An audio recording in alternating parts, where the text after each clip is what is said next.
Glory, glory, glory. It's Chris Mitchell. Welcome back to Bitcoin Advisors, where it's a very, very late Saturday night, where it's bright and sunny on the inside and the moon is shining bright on the outside. But it's the best time to get work done. We've got plenty to talk about. Actually, with yesterday's CME closing for the weekly, we want to be following up on that. Also, even in the short-term time frames, over the weekend. So there's a few interesting things going on at the current moment in time. With that said, I'd like to wish you the best blessed day or sleep you've ever had, because every day is just getting better and better and better. And I hope this word I'm about to deliver makes your heart burn like fire.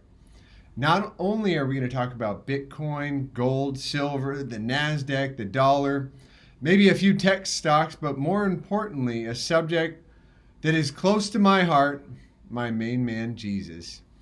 With Christmas and New Year resolutions right around the corner, I'm going to talk about leadership and the state of our nation and how it's imperative to become financially independent so that you're not completely dependent on a government, a bank, or a board of directors, or socialism.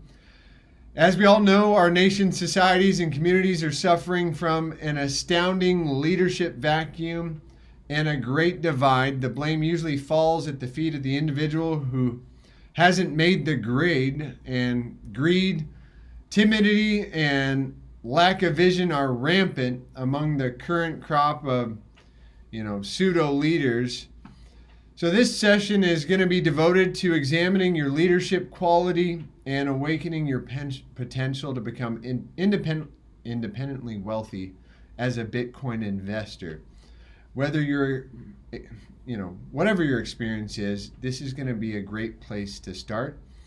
And I'm going to go ahead and get us going here. Bear with me just a second. So, what am I going to start with? Where are the genuine leaders? Where are the individuals who are willing to take responsibility for the present situation and conditions in the world? Who's willing to accept the challenge to face it head on with integrity, character, and a commitment to execute righteous judgment for a better world? From, America to China, Russia to Korea, Mexico to Venezuela. You've got Germany to the UK, Australia to Brazil. The world is desperate, right? We're in need of a true leader or true leaders, and our communities need positive role models. Our children need fathers, and our world needs direction. Where are the leaders? Who are they? What makes a leader? And this is not the first time that there's been an obvious vacuum of quality, effective leadership. And what we've seen at a quick glance at the historical record will show that during periods where moral, social, and economic, spiritual, and political chaos gripped a nation, the greatest leaders in history surface. Even biblical records reveal God's demand for quality leaders during times of human crisis. And his search for effective leadership is expressed in numerous statements such as, "But now your kingdom will not endure. The Lord has sought out a man after his own heart and appointed him a leader of his people." That was 1 Samuel 13:14. Another one, "I looked and there were no people." Jeremiah 4:25. "Go up and down the streets of Jerusalem, look around and consider, search through her squares. If you can find but one person who deals honestly and seeks the truth, I will forgive the city." Jeremiah 5:11. Sorry, that was Jeremiah 5:1. "I look for a man among them who would build up a wall and stand before me in the gap on behalf of the land, so I would not have to destroy it, but I found none. Ezekiel 22:30. So these scriptures reveal that whatever a nation has a lack of quality, legitimate, and just leaders, national deterioration occurs. They also reveal that God's remedy to this type of situation is the discovery and raising up of new trained leaders committed to justice and righteousness. Quality leadership is key to a prosperous and peaceful life and nation. It's obvious that our nations are painfully in need of such leaders. The church is desperately in need of leaders. Our homes are crying out for leadership. Our youth are begging for leaders. And God's answer to all our social, moral, and economic problems are qualified, just, and righteous leaders, through just and righteous leaders. However, it's impossible for the unrighteous to produce righteous leaders. Impossible for a bitter spring, right, to bring forth sweet water. So the essence of leadership is the exercise of influence for a common cause. For instance, the command given to the Christian church by Christ is go and make disciples of all nations, teaching them the things I have taught you. This is a direct mandate to provide leadership for nations, instructing them to live according to the principles of the kingdom of God. This commission clearly places the responsibility for producing quality leaders that this nation and the world needs upon the shoulders of the Christian church. Right? Excuse me there. I'm just going to get a sip of water.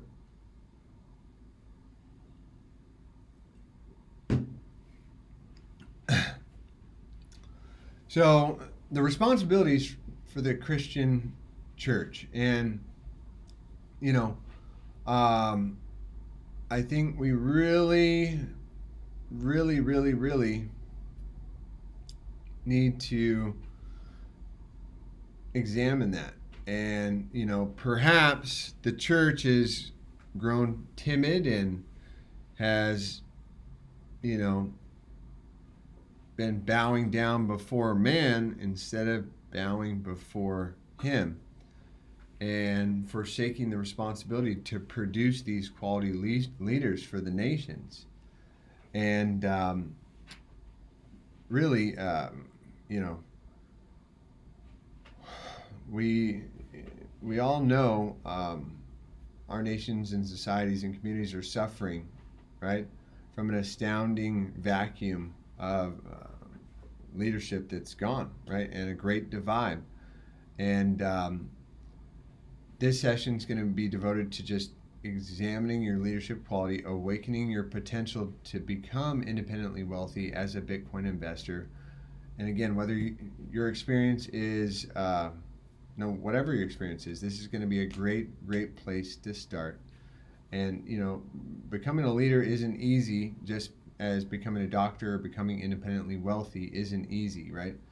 Anyone who claims otherwise, they're just fooling themselves. However, I believe anyone that can learn how to buy Bitcoin and hold it as a treasury reserve asset, or learns how to trade Bitcoin, buying low, selling high, it can help anyone gain the capacity to become independently wealthy. In fact, every one of us can own Bitcoin and learn the basic fundamentals, whether it's on Saturday and Sunday afternoon or at 4 a.m. during the week. As a parent, student, friend, family member, colleague, we all have the responsibility to become a positive role model and a contributing member of society. And what better way than to become independently wealthy? We cannot function without leaders or without wealth. Our quality of life depends on them, and since nobody seems to be volunteering, it is up to you to stand up and fight for what is right. And a true leader is a model to his followers. So how do I tie this in? Before Bitcoin, righteousness is everything. I can't afford to live less than what he says I am. If he says I have become the righteousness of God and I'm supposed to bear the fruit of righteousness, I better understand what that means. If I reign in life through the free gift of righteousness, it's Christ in me, the hope of glory. But continuing in sin is hopeless. So if you don't hear about the reality of freedom from sin and the blood of Jesus that removes sin from your life at your church, then run the other way. See, sin used to be fun when I did not know any better way. I used to be blind, but now that I can see, what I thought was fun really leads to death and suffering. It's no longer fun. It's horrible, and I hate it. I hate when it manipulates and dominates people.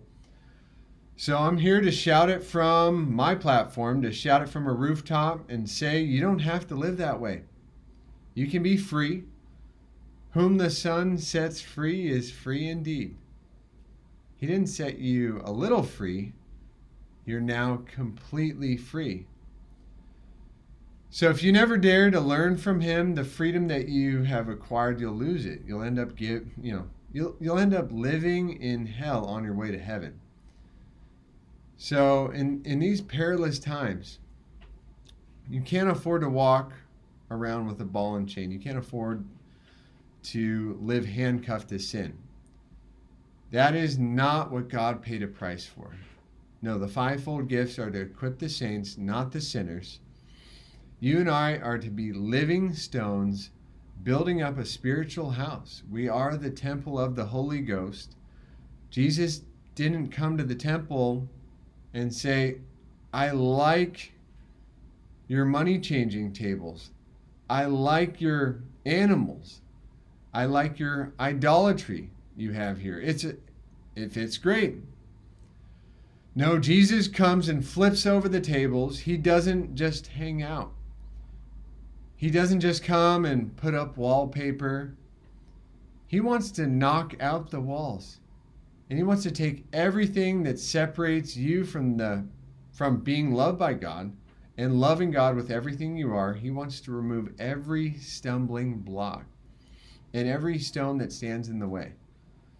So make a straight path for the Lord to travel. God ain't playing, neither is the devil. And he's deceiving Christians every day. So be wise and learn, for wisdom is more precious than rubies, gold, and even Bitcoin. The Lord is good, and his steadfast love endures forever, and his faithfulness through all generations. Hope your heart is burning now. I'm going to dive back into some Bitcoin. So what do we see? First off, Bitcoin dominance still kind of holding higher. That higher is 65.25%, which today probably would be a good day to go reference Bitcoin dominance. Altcoins not having a good time during the whole Bitcoin bullishness. And open interest also headed up quite significantly from yesterday to today as well. Actually, I believe it was positions being added as Bitcoin does essentially travel back onto the top side of the range. So what does that likely equate to? Well, likely equates to more or less healthy price action. That's going to be correlated to the actual analysis that we're going to look into soon enough, as well as keep it in the back, keep it in the back of your mind, because that's going to be relevant. So open interest, what do we see? Open interest breaking the top side of the range from 3.5 to 3.7 billion. And we do see divergence actually between the purchase price, the spot price, and futures price right here. So not anything too crazy, too actionable to begin with. However, funding rates we saw on one exchange, FTX, the only exchange, posted a significantly higher funding rate, which means it's not actionable. We want to see at least 3 exchanges doing the same thing. That was also a good indication that, hey, probably not going to top out here, right, just yet.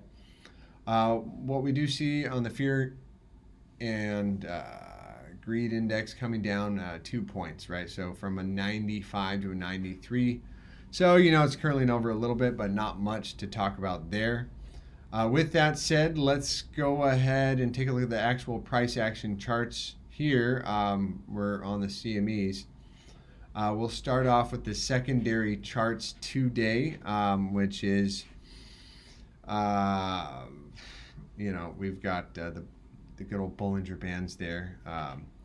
And Bitcoin closed above the topside Trillinger Band, seen right here, right? That was a clean, $1,000 actually, above the topside Trillinger Band. Not too bad, right? So let's take a look there. Can you see it? It's about $1,000 over that topside Trillinger Band. Doesn't mean we can't play out some downside in the short term. The question is, how far down do we go? And I like to use the topside Trillinger Band on the CME. And so I'll just show you where that's at. It's right there, coming in at $21,090, or call it $21,000. And I'll throw those the price action back on there. So not too bad, right? And that'll set in the bias for next week, probably the week after that to come. So next week I am looking for new all-time highs. So if I just had to kind of synthesize right now down the most important things that happened in the last 24 hours, that'd be basically it, looking for new all-time highs coming into next week. However, what does that mean about the weekend? Well, the weekend times, we can see some significant price swings. Doesn't mean we can't play out some short-term downside. The question is, how far down do we go?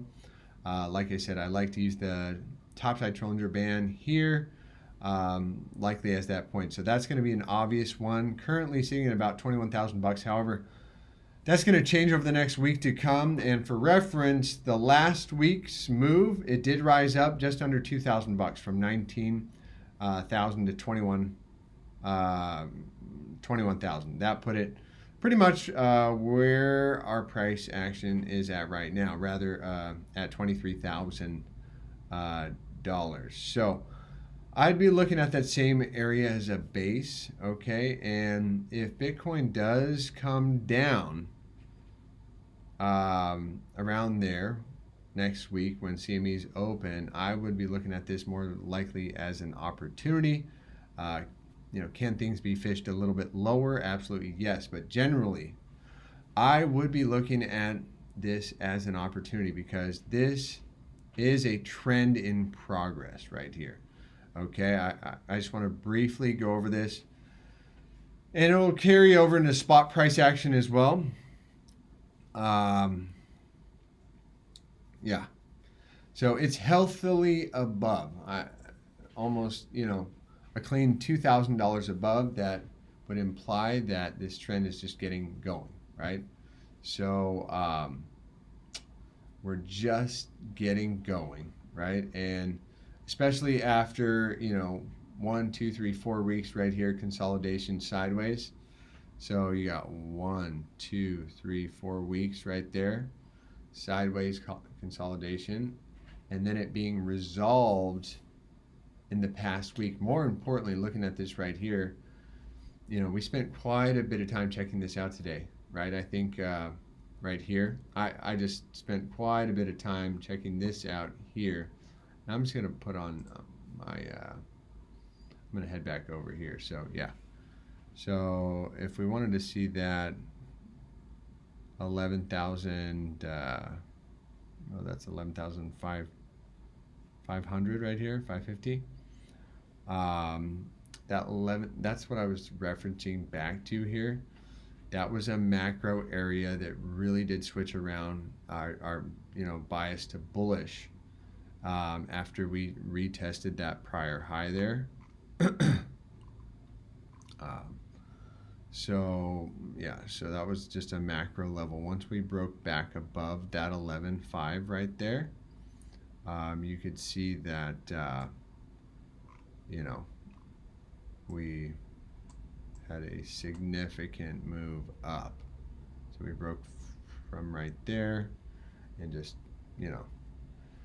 So generally bullish for that after we retested the high, and that's exactly what we're getting right now. Not to say, you know, to kind of toot my horn or anything like that, but more importantly, we want to reflect upon that right now because that's very important. So my point is Bitcoin spent about, you know, 2-3 years, about 3 years consolidating in this higher low fashion, right? Higher low, higher low. That's all the way back to 2018 to 2020, right? And consolidation at the higher low fashion. I mean, we went from 3,000, right, to 4,000. And these major lows right here, this was resolved basically a couple months ago in October, right here.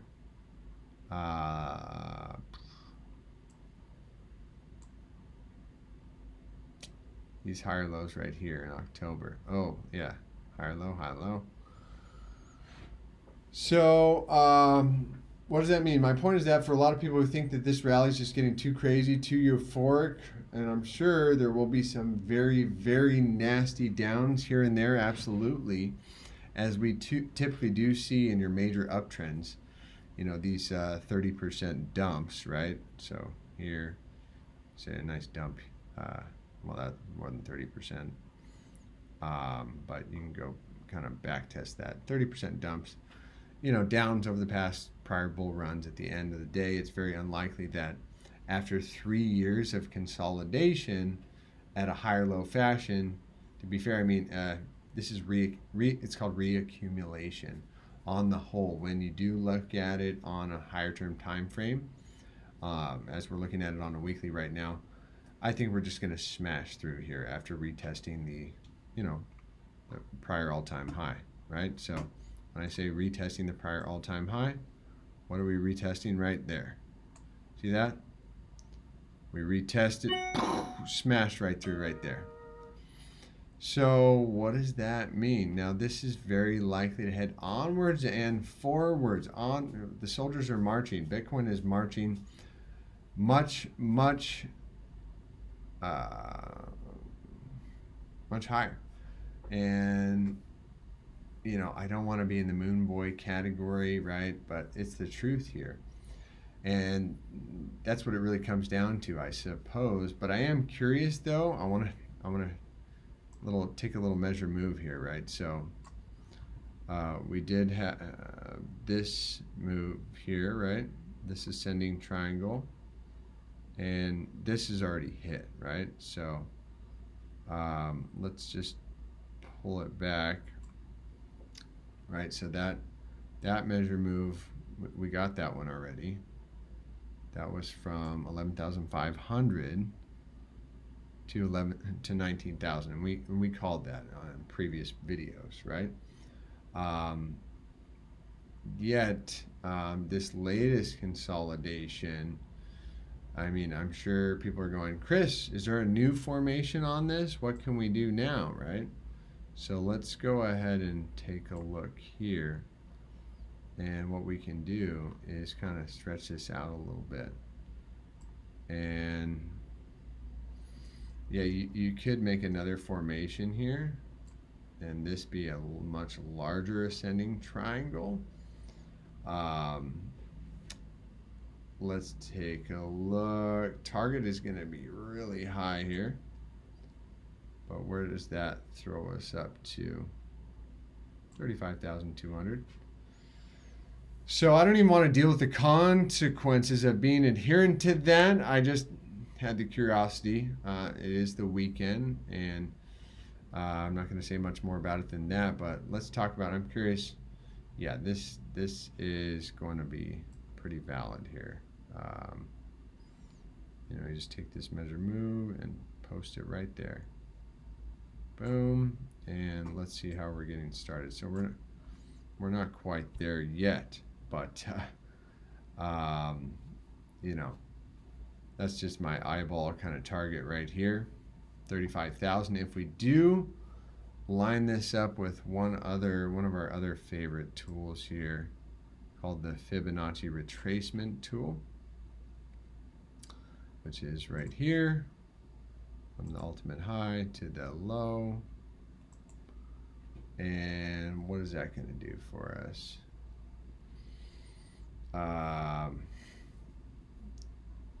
Yeah, so let's take a look here. Fibonacci retracement, yeah, that's going to line up almost exactly with the one spot 618. So long term, do I think that Bitcoin tops off this next parabolic advancement somewhere around 35,000 or 36,000? I'm just going to bless you with that in the name of Jesus. Please don't be offended, but he is so good. Good Jesus. And of course, this is not financial advice, and anything can happen in Bitcoin land. You should always be prepared with risk management and never invest monies in Bitcoin you can't afford to lose completely. Cough, cough. I'm not a financial advisor, and if you're here to get financial advice, don't watch this video. Yeah, there we go. So it's obviously not perfectly done, right? Every dime, technical analysis is not an exact science, but it's an art. And I'd be very cautious within that region, you know, right here. Time to be cautious. It's obviously, let's speak to the weekly's close. If the weekly does, deltas close above the topside 200 bands, which, you know, we already saw on CMEs. Now this consolidation, of course, what typically happens, so I'm just going to take this off here. And we're going to take a look at what typically happens when we close above on the top side Trollinger band. So this was the first closure above, or the last one. And so let's take the ruler here and just get a rough eye. Okay. Oh, no, it only went to here. Right here, 52%. Okay, let's take another one right here. This one, this one before we close below 125. You could actually measure that up a little higher. From the close above to the very top, 164%. We can see this run. This is just getting ready. Normally these moves are around 35, 36%. So if we just take that from the topside Trollinger band here, add 35%. 35 would put us right here. So that's at 28. So let's just assume Bitcoin spot does close above the topside Trollinger band once again with CMEs already done. I'd say that spot's rather likely to do so as well, as long as we don't dump $2,000 in the next 16 hours. So let's just see, and you know, again, we'll see what happens if we make it up to that $35,000 mark. But you know, sideways trading in a range, this is going to be fine. But you know, get ready for some volatility. Oh no, my face is frozen. Hopefully, we're still recording. Anyways, now's a good time to talk about. Come on. Now's a good time to talk about what else? What else do we need to talk about? Do we want to talk about micro strategies and pop that in here?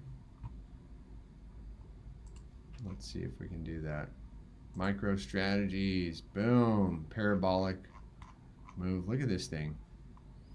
Why is micro strategies trending like this?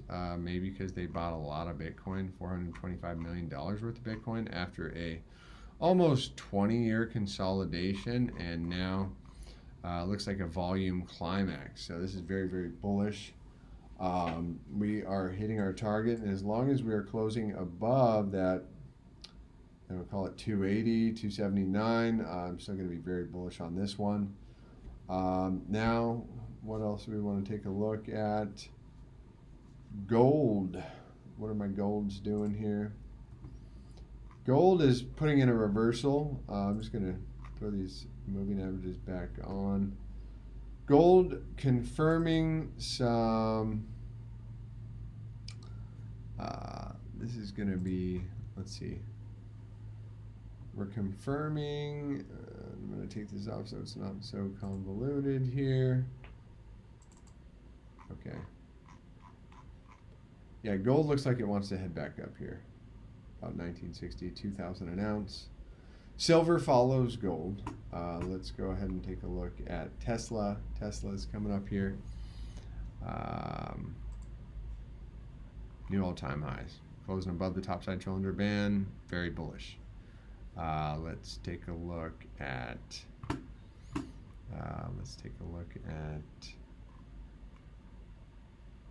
What else do we want to check out here? Microsoft. Microsoft not as strong, but looks like up. Looks like it wants to go up here.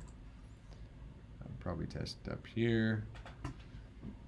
Let's take a look at NASDAQ. Where's good old NASDAQ? My chart's got all flipped around here. NDQ, I don't see you. Oh, okay. How about silver? Silver looks like it wants to touch the top side, cylinder band right there, about $28. I think that's pretty likely. It's not financial advice. And let's take a look at the dollar. What happened to my dollar? Dollar did just break below our target there of 90 cents on the weekly. Looks like it wants to tag back down to about 88 bucks. And that's right in line with gold's price going up and Bitcoin going up. And yeah, I think I'm going to leave it off with that, guys. I hope that was a blessing to you. I'm not here to preach to anybody, and any of my friends that know good old Chris in his old days of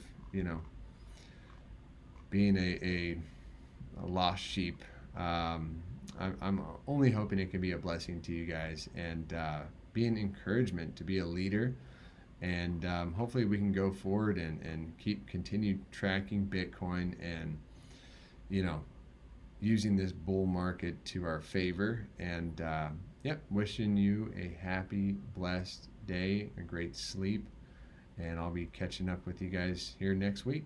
Take care.